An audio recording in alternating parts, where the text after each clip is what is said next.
funciona de maneira máis ou menos beneficiosa para nós.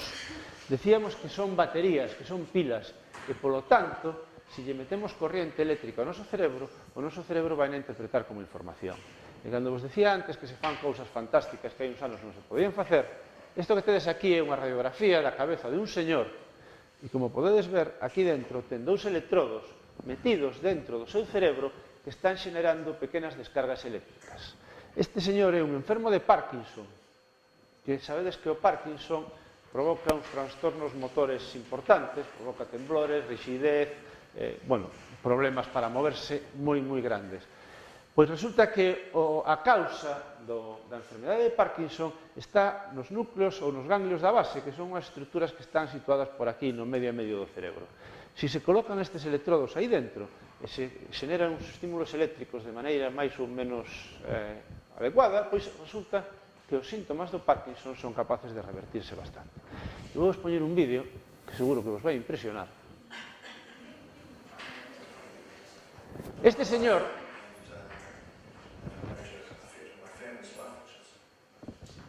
señor ten dentro da súa cabeza, aínda que non se vexa, dous electrodos como esos que se vían antes na radiografía. Este señor está enfermo de Parkinson e está contando que mentras ten o aparato encendido e está funcionando perfectamente, pois ele é capaz de facer todo eso que vedes aí, está facendo movimentos que é capaz de controlar sin ningún problema, e ahora en algún momento, fixadevos, ahora o que vai a facer é apagar. Ahora está encendido e vai a apagar os estímulos eléctricos que ten na cabeza. Leva un implante aquí que é o que a batería. Entón vai a acercar.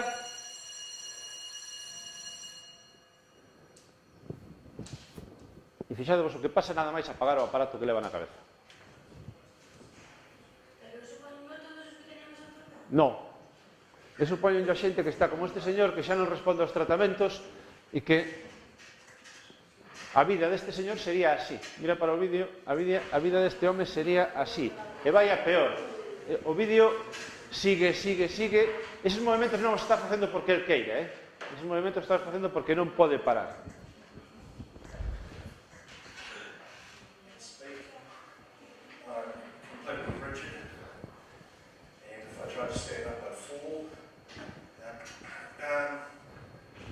Non é capaz de falar.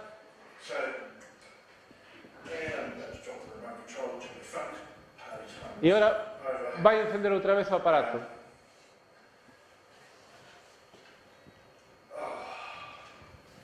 Xa está. Aparato encendido, descargas eléctricas no cerebro e señor con capacidade para falar e para ser persoa outra vez. Así de rápido. Fixadevos unha cousa importante do cerebro, unha cousa fantástica, que non temos receptores de dor no cerebro. O cerebro non doe. E iso fai que estas operacións para implantar os electrodos e facer estas cousas se poden facer en persoas despertas, mentras están falando con un. Non só despertas, sino que, por exemplo, este señor, que era violinista e tiña Parkinson, dixo que o que máis importaba era poder seguir tocando o violín. Entón, está no quirófano tocando o violín, mentras os ciruxáns están axustándolle a colocación dos electrodos, ca intensidade, ca posición xusta, para que este señor sexa capaz de tocar o violín perfectamente. E cando chegan a ese sitio e son capaces de colocar aí, entón paran, deixan aí, pechan e listo. E decías ti antes se lle fan a todo o mundo. Non lle podes facer a todo o mundo porque en realidade sigue sendo unha cirugía moi agresiva, moi invasiva. Fíxate que te están metendo uns electrodos, están xe abrindo a cabeza, colocando uns electrodos dentro do cerebro. Se en ese proceso de baixar os electrodos chocas con un vaso sanguíneo, por exemplo, pois tes un problema moi grave. É dicir, non é algo que se poda facer a todo o mundo que ten Parkinson. Ademais, o Parkinson é unha enfermedade que durante moitos anos se pode tratar con fármacos de maneira máis ou menos razonable. Unha vez, os enfermos de Parkinson, cando levan 10-12 anos de tratamento, é cando empezan a ter problemas que non responden aos tratamentos farmacolóxicos. Entón, é cando empezan a ser candidatos a este tipo de tratamentos distintos. Este é un señor que está conducindo moi rápido porque xa non me queda moito tempo. Este é un señor cego que está conducindo.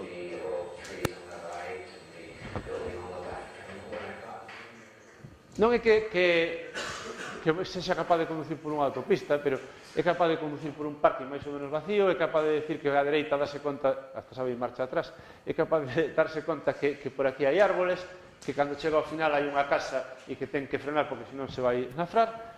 E o sistema, este señor é cego, non ten un problema na retina, e o que ten é unha cámara, esa cámara, unha cámara de vídeo nas gafas que envía a información a un ordenador, ese ordenador analiza en función da imaxe que o ordenador detecta, envía pulsos eléctricos directamente ao cerebro deste señor. Aquí tendes unha radiografía no que na parte de atrás da cabeza deste hombre hai metidos uns electrodos e a través deses electrodos estánse enviando pulsos eléctricos e con eses pulsos eléctricos o cerebro é capaz de crear unha imaxe, de aprender a crear unha imaxe. O importante desta historia é que o cerebro é tremendamente flexible e, aínda que lle quitemos o que sería toda a vía de información que entra do ollo e lle sustituamos por uns electrodos colocados aquí que non se parecen nada á información a que está acostumbrado, pois esa persoa é capaz de aprender e ese cerebro é capaz de aprender.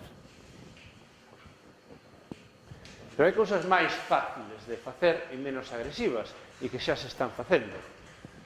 Somos capaces de manipular a actividade e o funcionamento do cerebro desde fora.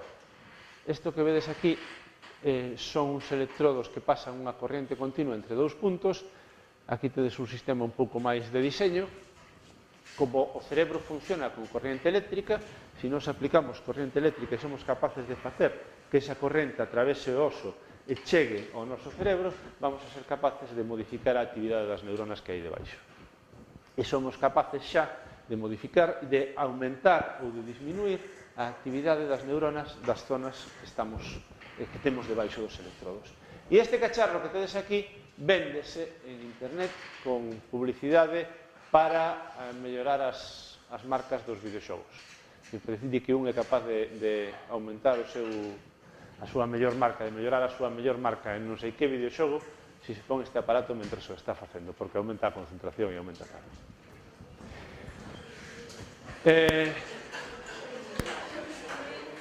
Se queredes o meu consello, por se alguén se lle ocurre, é unha barbaridade, co coñecemento que temos agora, usar isto para mellorar a marca nun videoxogo. Pero, bueno, a xente isto estáse vendendo xa. É certo que se está vendendo, sí. Para probar o exame de física, para probar o exame de física tamén. Eso tamén hai estudios que din que en concreto con física non sei, pero con matemáticas sí hai algún estudio feito que din que melloran o rendimento en algunhas cousas concretas. Que melloran... Espera, non, o das matemáticas non é certo. Espera, vou aclarar isto.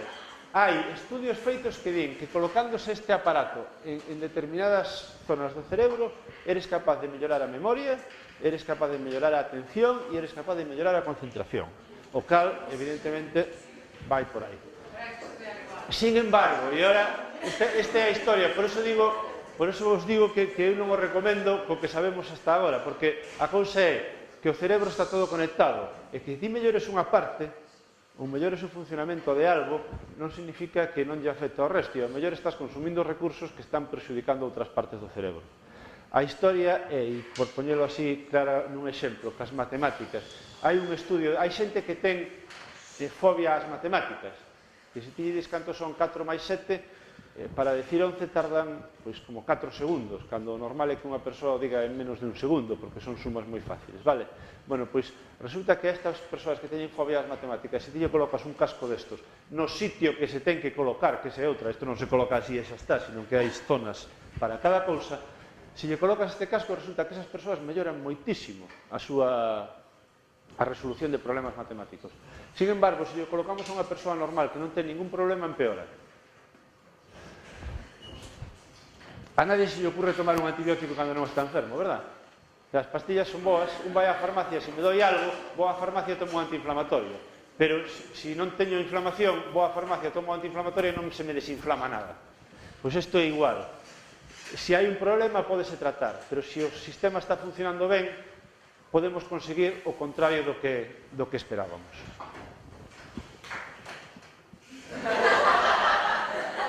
Que pasa? Non fai falta nin electricidade. Pódese cambiar con campos magnéticos. Con campos magnéticos moi potentes somos capaces de modificar a actividade do cerebro. Este é un equipo de estimulación magnética transcraneal que xenera un campo magnético moi forte e ese campo magnético é capaz de atravesar o pelo, o cráneo, chegar ás neuronas e cambiar a actividade das neuronas. Somos capaces de, con campos magnéticos, facer isto. Con campos magnéticos estáticos tamén, con imáns, cos imáns como os que tedes na casa, pero moitísimo máis potentes. Vale? Non son os imáns da nevera, nin os imáns que quitades da radio dun coche. Son imáns que son capaces de aguantar un imán así, deste tamaño, que é capaz de aguantar 100 kilos de peso. Ese imán colocado en sitios do cráneo durante períodos de tempo prolongados é capaz de modificar a actividade do que hai abaixo. Non ten nada que ver cas pulseritas, nin con estas cousas por aí. Estos son os electrodos que se meten dentro da cabeza. Esos. Son como agullas moi finas que son os que van a dar, a través dos cales vamos a dar as descargas eléctricas. E pódense usar para dar descargas eléctricas ou pódense usar para coller a actividade das neuronas e pasarlo a un robot, por exemplo. E entonces teríamos cousas como esta,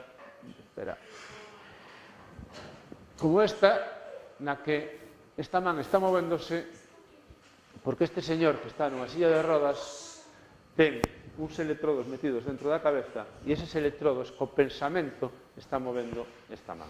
Simplemente pensando en movimento, somos capaces de transmitir esa orde a un robot.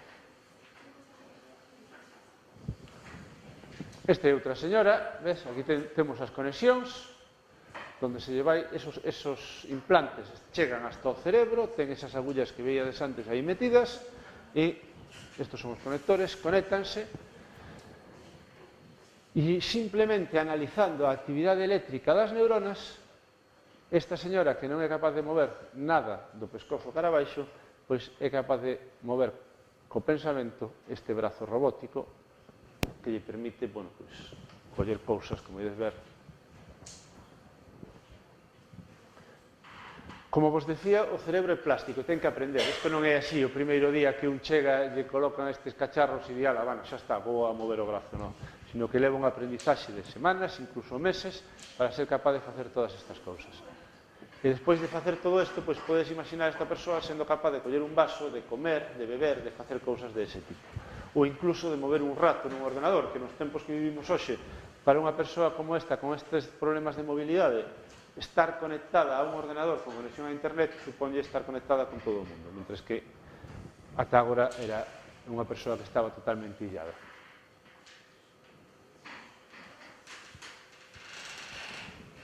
E iso da plasticidade ten moito que ver con isto, de que a cabeza non para e de que estamos continuamente formando novas conexións. E, polo tanto, somos capaces de adaptarnos a calquera entrada nova que nos estea chegando.